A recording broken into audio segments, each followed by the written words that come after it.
ಅಮಾವಾಸ್ಯ ದಿನ ಗುಡ್ಯಾಗ ನವರಾತ್ರ ದೀಪದಾಗಿಂದ ಬತ್ತಿ ಬಿದ್ದು ಎಲ್ಲಾ ದೊಡ್ಡ ಮಂದಿಗೆ ದೊಡ್ಡ ನಮಸ್ಕಾರ ರೀ. ಆ ದಿನ ಅಮಾವಾಸ್ಯತ್ತು ಜಲ್ದಿ ಆದ ಗಾಡಿ ಸ್ವಲ್ಪ ತಗೊಂಡ್ರಿ, ಯಾಕಂದ್ರೆ ನಿನ್ನೆ ಸರ್ವಿಸಿಂಗ್ ಮಾಡಿ ಗಾಡಿ ಟಕ್ ಮಾಡಿ ಇಟ್ಟಿನ್ರಿ. ಎಲ್ಲ ಪೂಜೆ ಮಾಡಿದ್ವು. ನಾವ್ ಮತ್ ನಮ್ಮ ಅಪ್ಪಾಜಿ ನಮ್ಮ ಮನಿ ದೇವ್ರಿಗೆ ದೀಪದಾಗಿನ ಬತ್ತಿಗೆ ಎಣ್ಣೆ ಹಾಕಕ್ ಹೊಂಟಿದ್ದು ರೀ. ದೂದಂಗ ನದಿ ದಾಟಿ ಗಡಿ ದಾಟನ ಪಂಚಗಂಗಾ ನದಿ ದಾಟಿ ಇಂಚಲ್ ಕರ್ಜಿ ಸಿಟಿ ಕ್ರಾಸ್ ಮಾಡಿ ಹತ್ ಕಲಂಗದಿಂದ ಮುಂದ್ ಹಂಗ ಒಂದ್ ಫಾಟ ಹೊಡೆದಿತ್ರಿ. ಬೈಕ್ ರೈಡಿಂಗ್ ಮಾಡ್ತಾಗ ಹೆಲ್ಮೆಟ್ ಬಾಳ ಸೇಫ್ಟಿ ರೀ. ಮುಂದ್ ಹೋಗೋಣ ನಿಮ್ಗ ಕುಂತುಗಿರಿ ರಾಮಲಿಂಗ ದೇವಸ್ಥಾನ ಬಿ ನೋಡ್ಬೋದು. ಎಲ್ಲ ಆಗಿ ನಮ್ಮ ಮನಿ ದೇವ್ರು ಯಾವ್ದು ಹೇಳಿಲ್ಲ ಅನ್ಕೊಂಡ್ರಿ, ಹೇಳ್ತೇನೆ ನೋಡ್ರಿ. ನಮ್ಮ ಮನಿ ದೇವ್ರು ಯಾವ್ದು ಅಂದ್ರೆ ರಾಷ್ಟ್ರದ ಅಳತೆಯಲ್ಲಿರುವ ಶ್ರೀ ಕ್ಷೇತ್ರ ಧೂಳೇಶ್ವರ ರೀ. ಮಳಿ ಮಸ್ತ್ ಆಗಿತ್ ನೋಡ್ರಿ. ಅದಕ್ಕೆ ಎಲ್ಲ ಗುಡ್ಡ ಗಾಡಿ ಎಲ್ಲ ಹತ್ತು ಹಸರ್ ಗಾರ್ ವಾತಾವರಣ ಐತ್ರಿ. ಗಜರಾಜನು ಗುಡಿ ಕಡೆನ ಹೊಂಟಿರ ನೋಡ್ರಿ. ಏನ್ ಗುಡ್ ಕಾದಿದ್ ನೋಡ್ರಿ, ಇದು ಅಳತೆಯ ಶ್ರೀ ಧೂಳೇಶ್ವರ ರೀ. ಗಾಡಿ ಒಂದ್ ಕಡೆ ಪಾರ್ಕಿಂಗ್ ಮಾಡಿ ಪೂಜಾರಿ ಇವ್ರ ಕಡೆನೂ ಖಾಯಮ ಕಾಯಿ ಕಪ್ರೆಲ್ಲ ತಗೋತೀವಿ.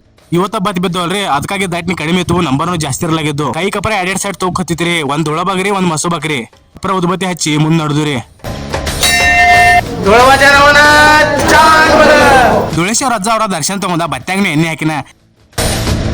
ಅಲ್ಲಿ ಗಣಪತಿ ಬಪ್ಪಮ್ಮನು ಇದ್ರ, ಅವರು ದರ್ಶನ ತಗೊಂಡ. ಹೊರಗಡೆ ಶ್ರೀ ಮಾತಾ ಖನಾಯಿ ದೇವರು ದರ್ಶನ ತಗೊಂಡ. ಅಲ್ಲೇ ಪಾಲಿಕೆ ಇತ್ತು, ಅದ್ರ ದರ್ಶನ ತಗೊಂಡ.